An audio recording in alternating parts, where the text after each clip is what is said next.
Now at 5 and streaming on crossroadstoday.com, new details have come out about the arrest of a former El Campo police officer. A tragedy over the holidays in Fort Worth. An apartment complex caught fire, leaving multiple people displaced. And hundreds of migrants are being taken to neighboring towns around Eagle Pass to relieve pressure on shelters there. The latest numbers this afternoon. From the 70s to maybe the 30s overnight in the morning. Well, we're going to find out. We'll talk all about it coming up in just a bit.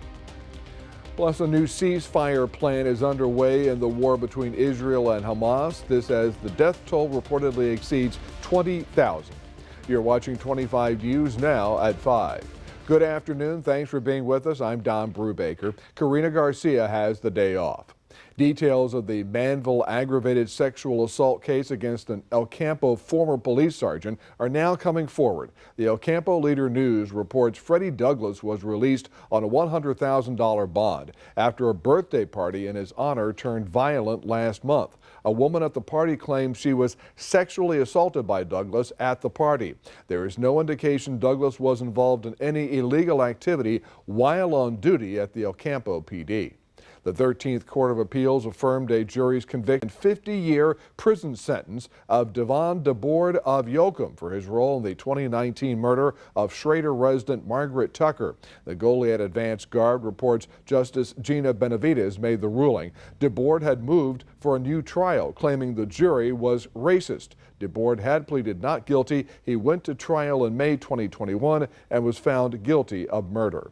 DNA evidence helped lead to the arrest of a suspected Wharton County bank robber 2 years after the crime. The Wharton Journal-Spectator reports 63-year-old Robert Pullum was detained in Houston on an aggravated robbery warrant. Pullum is accused of robbing the Amagi Bank in East Bernard in April 2021 by using a bomb threat to force tellers into handing over their money. No one was harmed. Pullum also is a suspect in a Colorado County bank robbery, also in the spring of 2021.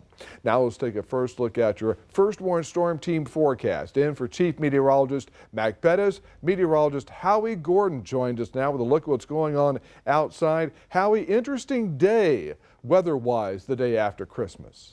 Well, the day before, Don, yeah, I agree with you. We were 75. Front comes in, knocks us down. We did warm to 61 yesterday, and I don't think we quite got there today, but with the sun out a little bit, it felt very nice compared to the rest of the country, that's for sure. Now, are we going to drop into the 30s? Well, if there's enough cloud cover, we might stay out of the 30s. The thing is, the cloud cover during the day is preventing us really from warming back up into the 70s at the moment. So it's a kind of a weird little mix, twist and turn for us. But either way, I think these conditions are quite rather on the nice side. But 50s this evening, mostly cloudy, not too bad. And then overnight, 44 degrees, partly cloudy. Then tomorrow, hey, look at that. Sunshine and mid-60s. That's looking pretty good, especially for Don Brubaker. All right.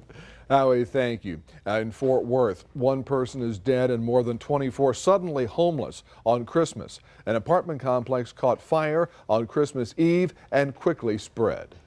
A quiet Christmas Eve turns into chaos for residents at the Tides of Meadowbrook Apartments. Cell phone video showing the flames lighting up the night sky around 8 p.m. The first thing that went through my head was like, wow, like, you know, I can't believe this is happening right now. I never seen nothing like this. And I was like, I hope everybody's all right, you know. Kyron Kelly lives just across the street, and he says he was celebrating Christmas with his own family when he heard the sirens. It was a lot to take in, so I was like shocked. Could have been us, you know what I mean? Investigators saying they believe the fire started in one apartment and then quickly spread to the entire building. The fire department saying one person died and then another was taken to Parkland Hospital with serious injuries. 25 people total have been displaced. Now, the Fort Worth Fire Department tells me when they got to this complex, the fire started as just smoke in the back of this building behind me. But the extremely windy conditions grew the flames in seconds, and it took about an hour and a half to get the fire out. The wind had the most to do with it. And once it has an access to blow through that and fan that fire, it's tough to get it out, especially in a big building like this. Luis Moreno's apartment was sadly destroyed. He says his wife and two kids, ages 5 and 6, were not hurt, but they lost everything but the clothes on their backs. no saben qué es lo que está pasando en realidad. Moreno says his kids have been asking where their toys are, but he says material things can be replaced. Just, it tugs at your heartstrings. Nobody wants to see a kid wake up and nothing under the tree, let alone no tree, let alone no house. Brian Murnaham with Red Cross North Texas says they've been helping the families, providing them with money, clothing, and temporary housing. Even a local business giving Moreno and his family $500. When you see damage like this on Christmas Eve, it's not the building that you feel for, it's not the damage of property, or it's the impact that it leaves on the families. The names of the victims have not been released. The cause of the fire remains under investigation. In the Eagle Pass area, hundreds of migrants are being transported daily to other towns along the U.S. southern border. Tens of thousands of immigrants have arrived at Eagle Pass in the past few weeks, but centers there are full. A coalition rep says the number of migrants entering the U.S. border has long surpassed a breaking point. A senior U.S. Customs and Border Protection official says steps have been taken, including ramping up resources to address the recent challenge the agency is facing. Fire crews in Denton County responded to a large fire burning at a car auction facility Sunday morning. Emergency services were dispatched at 1:32 a.m. to the car auction facility and found multiple vehicles on fire. A total of 58 vehicles had been involved. Fire crews put out the fire at 3:09 a.m. Now the Denton County Fire Marshal's office is investigating the incident. On Christmas Day, no break in the fighting between Israel and Hamas. As the civilian death toll climbs, talks of a new ceasefire are happening, but so far there's little, if any, support for them. In Tel Aviv, heartbroken families of civilian hostages held in Gaza pleading for the Israeli government's help to free their loved ones. We hope that they will make a deal as soon as possible because we need to save them. The crowd amassing outside the Israeli Defense Ministry complex and propping up hourglasses they say represent time running out for captives held in Gaza since the Hamas October 7th terrorist attack on Israel. ABC News sources saying Hamas and the Islamic Jihad rejected an Egyptian proposal that they relinquish power in the Gaza Strip in return for a permanent ceasefire. Israel's Prime Minister Netanyahu remaining resolute and resistant. Netanyahu saying to Hamas militants, "We see you and we will get to you." The Israel Defense Forces releasing new video from its ground offensive showing troops locked in a gunfight. A top IDF general saying they are concentrating their efforts on the southern Gaza Strip, Khan Yunis, and the central part of the territory. And they're expecting the war to continue for many more months.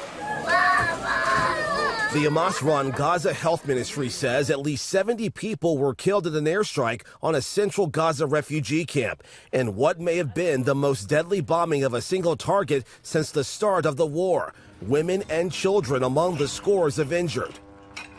Israel also handed over the bodies of 80 unidentified Palestinians killed in the ongoing conflict for burial in Gaza. Justin Finch, ABC News, Washington.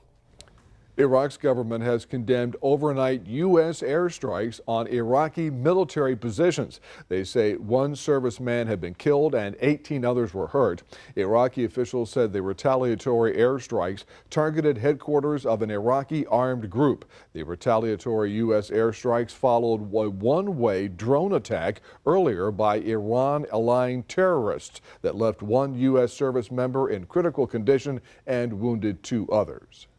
The Texas Supreme Court has asked the state's medical board to offer doctors guidance on interpreting the exception to the state's abortion ban. You can read the Texas Tribune article on our website, crossroadstoday.com. Remember to subscribe to our YouTube channel, Crossroads Today. Hit the like button and click the notification bell so you can see Crossroads Today on YouTube. And stay with us. Straight ahead on 25 News now at 5, police in Florida are looking for a man accused in a deadly mall shooting. Also ahead, a YouTuber helps authorities in Missouri solve a missing persons case.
Authorities in Florida are still searching for a suspect in a mall shooting. 39-year-old Albert Shell Jr. is wanted in connection with a fatal shooting in a mall on Saturday. Police say Shell shot a 40-year-old man multiple times. He has an arrest warrant for a premeditated first-degree murder and attempted premeditated first-degree murder. Police are also looking for someone seen on surveillance cameras taking the shooter's red hat. That person could be charged with tampering with evidence. In Missouri, a decade-old missing persons case may have been finally solved thanks to a YouTuber. James Hinkle went on a mission to find the location of a 59-year-old man who went missing in 2013. He flew a drone over a private pond to search for clues and spotted a vehicle submerged. The sheriff's office confirmed the vehicle's license plate number matched the man's who had disappeared. On Sunday, divers recovered human remains and said they were consistent with the missing man. However, a forensic pathologist is still confirming the identity of the remains. Most people think allergies are seasonal, but they can be triggered year-round, most likely caused by indoor allergens as colder temperatures send people inside. Just when you thought you could breathe easier, those allergies get triggered once again. Wintertime allergies can be related to the indoor allergens, which include dust mites, cockroach, indoor mold, and then animals, especially pets. Allergist Lily Pean with Cleveland Clinic says to first figure out what's causing your symptoms. If you have a Christmas tree, real or artificial, that could be a trigger of which to be aware. If it's a new tree, there might be some mold related to that. So when people bring that into their homes, that can be a problem. If you have an artificial tree, if it's been stored away, that too can have accumulation of mold and or dust mite allergies. You can also cope with winter allergies by trying a dehumidifier, cleaning often, washing your pets, using allergy-proof covers on mattresses and pillows, and making sure you have medicine on hand. That includes oral antihistamines, nasal steroid sprays, and nasal antihistamine sprays and eye drops, many of which are available over the counter. I think we get so busy during the wintertime and around the holidays that we forget to take our medications. If you've tried anti-allergy medication and you're still having symptoms, it's time to see a doctor. For Health Minute, I'm Mandy Gaither. Holiday travel continues in the midst of the busiest travel season of the year. At Chicago's Midway Airport, holiday travelers came out early this morning. Some are making their way back from holiday travel, and others are just beginning their holiday travels. Today is expected to be one of the busiest travel days in the Windy City. While fog arrived Christmas Day and canceled flights, travelers remained optimistic. We feel really good about it today. Yeah, we saw there were delays yesterday. This seems smooth so far. Everything's on time. It's not too busy here yet, so we're happy to be going early and hopefully smoothly. Southwest Airlines said there were about 300 cancellations due to fog on Sunday. The airline says there could be some cancellations as they recover from the weather delays from over the weekend.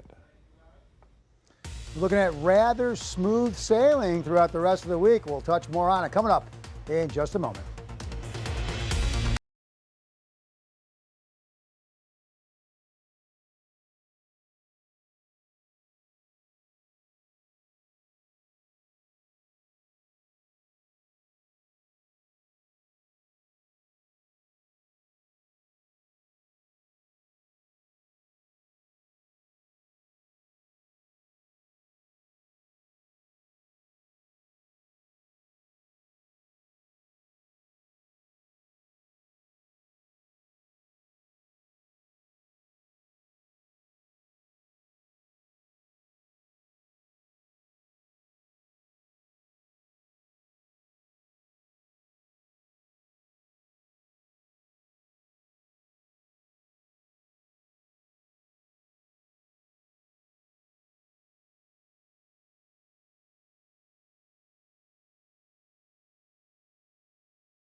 right, the day after Christmas, people still on school break. Maybe some people back to work. Maybe some people still on vacation, enjoying some of that great Christmas food leftovers. But here's what we have if you're going outside. So a couple breezy days still. Remember, 75 degrees on Christmas Eve day.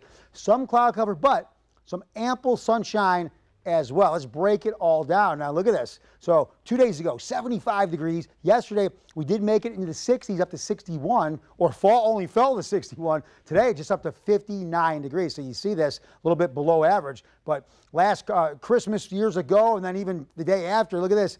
84 degrees. That's some nice Christmas weather. That's beach weather for sure. So here's what we have now. That cool, dry, sinking air moving down from the northwest, continuing to filter into the area. Now, I was talking about the sun and the clouds. There's a nice mix where there's enough clouds to keep us on the cooler side of the day and enough to kind of keep us on the warmer side overnight in the morning. But over the next couple of days, if these clouds start to thin with high pressure being present, then some of these mornings potentially could drop into the 30s and maybe even see some freezing temperatures in portions of the crossroad. For now, we're staying in the 40s, but our coldest nights could maybe be Wednesday, Thursday, or Friday night and morning where, yeah, maybe we see some 30s in the forecast here in portions of the viewing area. I showed you this a couple days ago. Now they're starting to kind of amp back up a little bit with some moisture from the Gulf, but these are 66, 67. Then that boundary came through a couple days ago, and we got knocked into the 30s and 40s for most of the area. But it's going to make a comeback. We're on the Gulf, on the coast here, so that moisture wants to move back into the area. But with temperatures down, not as stuffy. So no fronts, really no storms. We'll have some light, small boundaries pushed through maybe on Wednesday. Really not going to be too discernible to us. Not enough moisture available, so really won't change our weather too much because as high pressure wants to exit and allow this moisture back in, high pressure is following again from the northwest, continuing to move into the area. So for the most part, going to keep us on the sunnier side. The clouds that we did have, I talked about it yesterday, that cool, dry, sinking air, undercutting some of this warm, moist, less dense air, pushing it up, helping to develop those clouds, but high pressure enough here to control it, close enough to control us and not allow anything in the way of showers. I know a lot of people say, hey, I want more rain. Well, right now, we're not getting it just yet. Water temperature at 63, seas just 2 to 3. That'll keep our bays on the smooth side. So overnight, dropping down to 44 degrees, partly cloudy.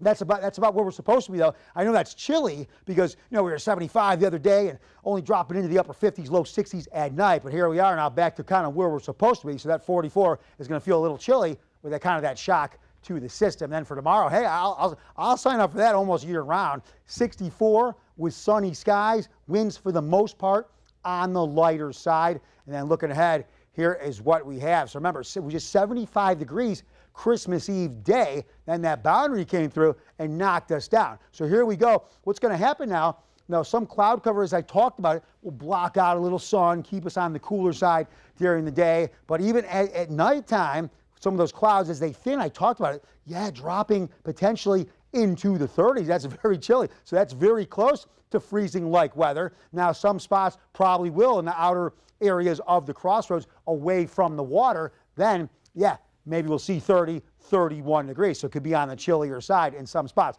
But overall, I know we were just 75 degrees. Here we are, 50s and 60s. I think 99% of the country would sign up for this weather for closing in on January, last week of December, Christmas week. It's looking pretty good. Now, our best shot maybe at some showers is about a week away. We'll start to warm up, and you see maybe some rain chances start to elevate. But you know what? I think this is beautiful December weather. Lots of sunshine for the most part, with highs reaching sometimes in the mid to upper 60s. For more weather, news, and sports, you can go to our app. That's at crossroadstoday.com, and that is free for any Android and iPhone. And now, that's right, we go back to the Donathon. All right, we thank you. And coming up next on 25 News Now at 5, we'll take a look at your stocks. Plus, some retail stores are adding charging fees as returns squeeze their bottom lines.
Take a look at the stocks. The Dow up 159 points. The S&P 500 up 20 points. And the NASDAQ up 81 points. Oil up $1.74, closing at $75.30 a barrel. Data from a logistics company has shown more than 80% of merchants are now charging a fee for some returns. Several stores have added shipping fees for mail-in returns. One reason companies charge fees is because it hurts their profitability. They have to cover the cost of the shipping fees and then have to mark down the returned goods to sell them. Data from the National Retail Federation showed customers sent back nearly 17% of the merchandise they bought last year. Here's your viewer poll this afternoon. Scan that QR code on your screen to vote. Here's the question. Did you return any gifts today? Yes or no? We want to hear from you. Come to crossroadstoday.com/vote to take part. And I'll have an update on 25 News Now at 6. The holiday season drove up U.S. retail sales for the end of the year, but at a slower pace than the same time last year. Today, MasterCard Spending Pulse reported retail sales jumped 3.1% from November 1st to December 24th compared to the same time frame in 2022. Retailers had projected slower growth this holiday shopping season due to inflation, higher borrowing costs, and the resumption of student loan repayments. Stay with us. We'll take one last look at your forecast. Plus, a family of 8 in Central California now has a new home thanks to 2 companies. And now here's a look at what's coming up on World News Tonight, right after 25 News Now at 5. With so much at stake, so much on the line, more Americans turn here than any other newscast. ABC News World News Tonight with David Muir, America's #1 most watched newscast across all of television.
Finally today, one California family has an extra reason to be joyous during this holiday season. After being on the brink of homelessness, they are now living in a new home. The family of 8 had lived out of a garage and had nearly been evicted. They have been waiting to move into a new apartment, but supply chain issues delayed their move-in date by 4 months. That's when two companies stepped in, PG&E and Chispa, which builds housing for low and moderate income people in that region. They're knowing that they're going to spend not only the holidays here, but years as a family, that they have a safe place to be, a warm place to be, where they can cook meals together, where they can have privacy.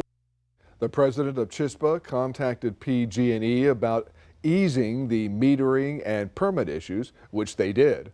As a result, the family will be kicking off 2024 inside their new apartment. Can you just imagine, Howie, if you're in a family of 8 and you're living in a garage, and here comes the winter. And I realize California winters aren't as severe as Chicago winters, but still there's going to be some cold there. My goodness. I mean, that's just like you said, it's not a lot of room for 8 people. Oh, no. So, but like you just showed, great end to that story. So absolutely. God bless. Congratulations on your new place. That's awesome. To be living. I mean, they're going for the outhouse or the penthouse right there. Yeah. Now we're going to go into some freezing temperatures maybe at night. That could happen in the next few nights. Let's look at what we have here. So you have high pressure. Now that's going to keep our clouds mostly on the thinner side. That means cool nights. And then that cooler, dry air moving in from the north, that keeps us with a stream of cooler air. Now, it's going to be cloud dependent. If we keep those clouds in the daytime, it prevents us from warming. But if the clouds are there at night, then we don't get as cool in the morning or at night. But yeah, I think there's a chance, Don, next couple nights that we do see here. I'll show that. Well, first of all, tomorrow 64. Looking ahead, here's what we got. So you see some of these nights into the 30s, and you know, some of those far remote areas of the crossroads away from the water, yeah, you could see 31, 30, maybe even 29 degrees. So overall, weather looks nice. Couple of these mornings, though, yeah, on the chilly side, Don. Well, it is December. That's right. But we'll take it, though. We'll take this, because 30 here is 15 somewhere else. That's right. Thank you, Howie, and thanks for being with us. We'll see you back here tonight for 25 News Now at 6. World News Tonight is next.